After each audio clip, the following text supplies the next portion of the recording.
Hello friends, पृथ्वी का अपने अक्ष के चारों ओर घूमना अर्थात परिभ्रमण एक बुनियादी लेकिन बहुत ही दिलचस्प विषय है। मैं कुछ यहाँ पर तथ्य बताती हूँ जो शायद ही आपने सुने होंगे।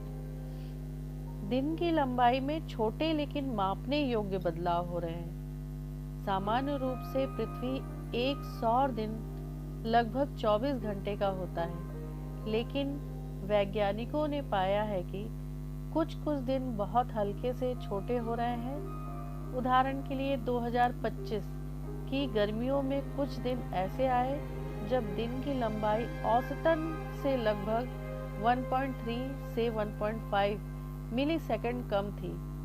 ये बदलाव इतना छोटा है कि हमें महसूस नहीं होता, पर अत्यंत सटीक समय मापन के लिए महत्वपूर्ण है। क्या कारण है?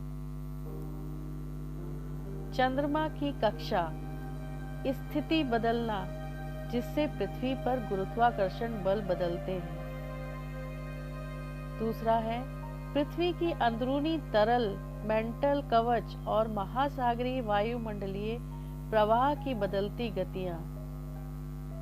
तीसरा है ग्लेशियरों के पिघलने और पानी के पुनर्वितरण से पृथ्वी के द्रव्यमान का बदलाव। पृथ्वी अपने अक्ष के चारों ओर क्या क्या करती है? पृथ्वी लगभग 1000 मील प्रति घंटे यानी 1600 किलोमीटर प्रति घंटे की रफ्तार से घूमती है भूमध्य रेखा पर। पृथ्वी की धुरी आकाश में एक निश्चित दिशा की ओर झुकी हुई है, करीब 23.4 डिग्री का। इसी कारण हमारे यहाँ मौसम बदलते हैं। सितारों के संबंध में पृथ्वी को घूमने में लगभग 23 घंटे 56 मिनट 4 सेकंड लगते हैं। बदलती गति, स्लो ओवर या स्पीड ओवर।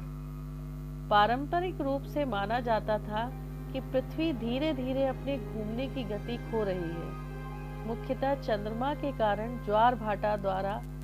लेकिन हाल के मापों से पता चला है कि कुछ समय में घूमने की गति अस्थायी रूप से बढ़ गई है।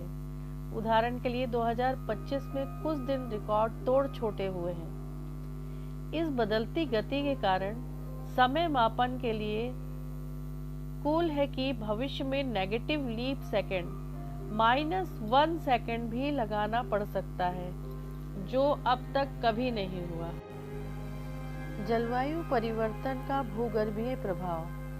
पृथ्वी के उत्तरी व दक्षिणी पोल्स पर ग्लेशियरों का पिघलना और समुद्र जल का पुनर्वितरण पृथ्वी के द्रव्यमान को बदल रहा है, जिससे उसकी घूमने की गति और धुरी की स्थिति में भी बदलाव देखने को मिल रहा है। उदाहरण के लिए अध्ययन बताता है कि इस वजह से किसी दशकों में दिन की लंबाई हल्के से बढ़ सकती है।